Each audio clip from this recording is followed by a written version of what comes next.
அரசு ஊழியர்களும் அதே போன்று கல்வி, தரமான கல்வி, தரமான சுகாதாரம். இன்னைக்கு கல்வித்துறை என்று எடுத்துக்கொள்ளுங்கள், வெளி மாநிலத்தின் மக்கள் எல்லாம் சிரித்து கொண்டிருக்கின்றார்கள். என்னையா நடக்குது தமிழ்நாட்டில்? என்னையா கல்வி நடக்குதுங்க? பள்ளி கல்வியும் சரி, உயர்கல்வியும் சரி, மோசமான சூழல். தமிழ்நாட்டில் ஒரு உதாரணத்துக்கு நான் சொல்றேன். தமிழ்நாட்டில் கிட்டத்தட்ட ஒரு 180 கலை மற்றும் அறிவியல் கல்லூரிகள் இருக்கிறது, அரசு கல்லூரிகள். இந்த 180 கல்லூரிகளில் 96 கல்லூரிகளில் முதல்வர்கள் கிடையாது, பிரின்சிபல் கிடையாது. நினைச்சு பாருங்க, 180ல 96 கல்லூரிகளில் முதல்வர்கள் கிடையாது. இந்த ஜூலை மாதம் முடிஞ்சுச்சுன்னா 100 கல்லூரி, இன்னும் 4 பேர் ரிட்டையர் ஆகுறாங்க இந்த மாசம். 180ல 100 கல்லூரிகள் இல்லைன்னா அவனுக்கு என்ன நிர்வாகம்? எதுக்கே அவனுக்கு நிர்வாகம்? முதல்ல விட்டுட்டு போங்களேன். ஒரு கல்லூரியுடைய முதல்வரை கூட உன்னால நியமிக்க முடியலன்னா அப்புறம் எதுக்கு அவனுக்கு ஆட்சி? எதுக்கு அவனுக்கு நிர்வாகம்? இந்த கல்லூரி எப்படி இயங்கும்? அது மட்டுமல்ல, அந்த கல்லூரிகளில் கிட்டத்தட்ட 10,500 இணை பேராசிரியர்கள், துணை பேராசிரியர்கள். அந்த 10,500 இணை பேராசிரியர்களில் 9,000 பணியிடங்கள் காலியா இருக்கு. இருக்கிறது 10,500, அதுல 9,000 இடங்கள் காலியாக இருக்கிறது. திமுக ஆட்சிக்கு வந்து அவர்கள் வாக்குறுதி கொடுத்தாங்க. என்னன்னு? நாங்கள் ஆட்சிக்கு வந்து 5.5 லட்சம் புதிய அரசு வேலைகளை நாங்கள் உருவாக்குவோம் என்று வாக்குறுதி கொடுத்தார்கள். 5.5 லட்சம். இதுவரைக்கும் 44,000 அரசு வேலைகளை நியமனம் பண்ணிருக்கிறாங்க திமுக. 4.5 ஆண்டுகள் 44,000 தான். அந்த 44,000ல 15,000 டெம்பரரி, 29,000 தான் பர்மனன்ட். இப்படி பொய் வாக்குறுதிகளை கொடுத்து மக்களை ஏமாற்றுகின்ற திமுக ஆட்சி நிச்சயமாக வீட்டுக்கு அனுப்புகின்றோம். நான் மட்டும் சொல்லல, அனைத்து தரப்பு மக்களும் சொல்லிக் கொண்டிருக்கின்றார்கள். அனைத்து தரப்பு மக்களும். இன்னைக்கு தமிழ்நாட்டில் கிட்டத்தட்ட 1 லட்சம் வகுப்பறைகளில் ஒரு ஆசிரியர் கூட கிடையாது. 1 லட்சம் வகுப்பறைகளில் ஒரே ஒரு ஆசிரியர் கூட கிடையாது. அப்புறம் நீ என்னையா கல்வி கொடுக்க போறீங்க? ரைட் டு எஜுகேஷன் ஆக்ட் ஒன்று இருக்குது, கல்வி பெறும் உரிமை சட்டம். அதை நிறைவேற்றி கிட்டத்தட்ட 2-3 ஆண்டுகள் நிதி ஒதுக்கீடு செய்யல. அதில் அதனால 8 லட்சம் ஏழை மாணவர்கள் இன்னைக்கு பாதிக்கப்பட்டிருக்கின்றார்கள். 8 லட்சம் பேர். ஏன்னா அதுக்கு நிதி ஒதுக்கீடு. இப்படி எவ்வளோ ஒவ்வொரு துறையிலும் இவர்கள் செய்கின்ற அட்டூழியம் சாதாரண அட்டூழியம் கிடையாது. மக்களை, அதாவது டாஸ்மாக் கடைய தெருவா தடுக்க வச்சிருக்கிறாங்க.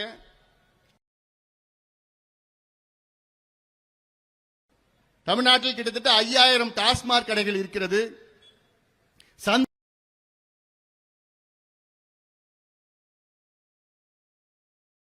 கடைகள் சேர்த்தால் கிட்டத்தட்ட 25,000 கடைகள் இருக்கிறது. அவங்க விற்கிறதே 12 இருந்து ராத்திரி 10 மணி வரைக்கும் விற்கணும். ஆனா 24 மணி நேரமா தமிழ்நாட்டில்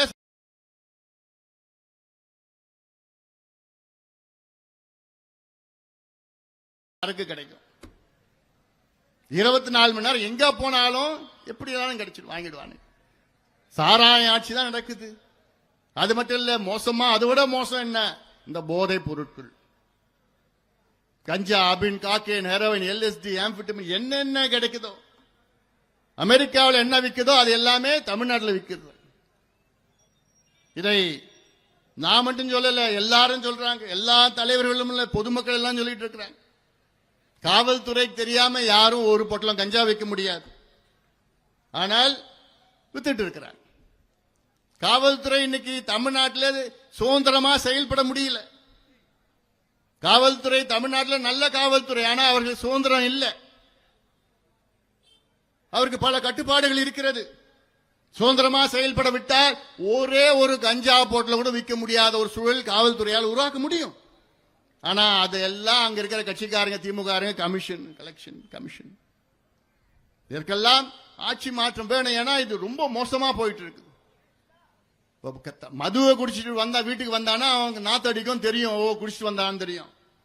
ஆனா போதை மாத்திரையோ போதை பொருட்களோ அவன் சாப்பிட்டுட்டு வந்தானா, ஊசி போட்டு வந்தானா தெரியாது. அப்பா அம்மாவுக்கு தெரியறதுக்கே 1 வருஷம் 2 வருஷம் ஆயிடும். 2 வருஷம் ஆகிறதுக்கு முன்னாடி அவ்வளவுதான், முடிஞ்சு போச்சு, அவன் வாழ்க்கையே முடிஞ்சு போச்சு. தமிழ்நாட்டில் எல்லா குடும்பத்திலையும் இன்னைக்கு பாதிப்புகள் இருக்கிறது. இதற்கு முழு காரணம் யாருன்னா முதலமைச்சர் ஸ்டாலின் அவர்கள். 100% reason for all this CM Stalin அவர்கள். இதையெல்லாம் இன்னும் மக்களிடம் எடுத்து சொல்ல வேண்டும். அதற்காகத்தான் இந்த நடைபயணத்தை நாம் மேற்கொண்டு இருக்கின்றோம். அதற்கு நீங்கள் தமிழ்நாடு மக்கள் எல்லாம் நீங்கள் எல்லாம் ஆதரவு கொடுக்க வேண்டும். இன்னும் நிறைய செய்திகள் நான் உங்களிடம் பகிர்ந்து கொள்ள வேண்டும். ஆனால் ஒவ்வொரு ஊரா நான் வரப்போறேன். நான் வாங்க, என் கூட வாங்க, என் கூட நடங்க, மக்களுக்கு விழிப்புணர்வு ஏற்படுத்தணும், எல்லாமே வாங்க. ஏன்னா இது நம்முடைய உரிமை, உங்களுடைய உரிமை. அது இன்னைக்கு நீங்க கேட்கலன்னா என்னைக்கும் நீங்க கேட்க முடியாது. இன்னைக்கு பெண்கள் என் உரிமையை கொடுன்னு கேளுங்க. இன்னைக்கு இளைஞர்கள் மாணவர்கள் என் உரிமையை கொடுங்கள் என்று கேளுங்கள். விவசாயிகள் எங்களுடைய உரிமையை கொடுங்கள் என்று கேளுங்கள். வியாபார பெருமக்கள் கேளுங்கள், தொழிலாளர்கள் கேளுங்கள், அரசு ஊழியர்கள் கேளுங்கள், நெசவாளர்கள், மீனவர்கள், அத்துணை மக்களும் எங்களுடைய உரிமைகளை கொடுங்கள். எங்களுக்கு உரிமைகள் அரசியல் சாசனத்தில் இருக்கிறது, அதை நீங்கள் கொடுக்க வேண்டும் என்று நீங்கள் கேட்க வேண்டும். அதுவும் குறிப்பாக இளைஞர்கள். இன்னைக்கு வேலை வாய்ப்புன்னு எதுவும் கிடையாது. ஏன் இந்த மாவட்டம் எடுத்துங்க, செங்கல்பட்டு மாவட்டம் எடுத்துங்க, திருப்பூர் ஒரு பகுதி எடுத்துங்க, சுத்தி இருக்கிற இங்க தொழிற்சாலைகள் எவ்வளவு இருக்கு. தொழிற்சாலையில உள்ளூர் மக்களுக்கு வேலை கிடைக்குதா? உள்ளூர் இளைஞர்களுக்கு வேலை கொடுக்கறாங்களா? எதுவும் இல்ல, எதுவும் கிடையாது. திமுக ஆட்சி வருவதற்கு முன்பு ஒரு உறுதி கொடுத்தாங்க. என்னன்னு, நாங்க ஆட்சிக்கு வந்தவுடன் தமிழகத்தில் உள்ள தொழிற்சாலைகளில் 70 விழுக்காடு வேலைகள் உள்ளூர் மக்களுக்கு, தமிழ்நாட்டை சார்ந்தவர்களுக்கு கொடுப்போம் என்று ஒரு சட்டத்தை கொண்டு வருவோம் என்று உறுதி கொடுத்தார்கள். இன்னும் 4.5 ஆண்டுகள் முடிஞ்சிச்சு. இன்னும் ஒரு 6 மாதம் தான் இருக்கு. இந்த 6 மாதத்தில் என்ன பண்ண போறாங்க? ஆக இதை போன்ற எவ்வளோ செய்திகள் இருக்கிறது. இந்த செய்திகள் எல்லாம் இன்னும் போக போக உங்களுக்கு நான் தெளிவுபடுத்தியிருக்கின்றேன். ஆக இதையெல்லாம் நீங்கள் உங்கள் மனதிலே ஏற்றி எல்லாருக்கும் சொல்லுங்க, இந்த செய்தியை சொல்லுங்க. நம்ம ஏதோ நடந்து நம்முடைய நடைபயணம் ஏதோ விளம்பரத்துக்காகவோ கிடையாது. நம்ம நடைபயணம் ஒரு ஆட்சி மாற்றம் தமிழ்நாட்டில் நடைபெற வேண்டும். நல்ல ஆட்சி தமிழ்நாட்டில் நடைபெற வேண்டும். அதற்கு நீங்கள் எல்லோரும் உங்களுடைய எதிர்ப்புகளை தெரிவிங்கள். இந்த அரசை யார் யார் எதிர்க்கின்றீர்களோ வாருங்கள், என்னுடன் வாருங்கள், இணைந்து வாருங்கள். நாம் எல்லோரும் ஒன்று சேருவோம், ஒன்றாக நாம் பயணிப்போம். காரணம், இந்த ஆட்சியை நாம் அகற்ற வேண்டும். அகற்றுகின்ற நேரம் வந்துவிட்டது. தலைமுறைகளை காக்க வேண்டும். ஏதோ ஒரு தலைமுறை இல்ல, வருகின்ற அத்துணை தலைமுறைகளும் காப்பது நம் கடமை. இது என்னுடைய கடமையா நான் பார்க்கின்றேன். அதற்காகத்தான் இந்த பயணத்தை நான் மேற்கொண்டிருக்கின்றேன். அதற்கு நீங்கள் ஒவ்வொருவரும், தமிழ்நாட்டில் உள்ள ஒவ்வொருவரும் நீங்கள் எங்களுக்கு ஆதரவு தாருங்கள். ஆதரவுன்னு நான் சொல்வதை விட நீங்கள் என்னுடன் சேர்ந்து இந்த பயணத்தை மேற்கொள்ளுங்கள். என்னுடன் வாருங்கள், என்னுடன் சேருங்கள்.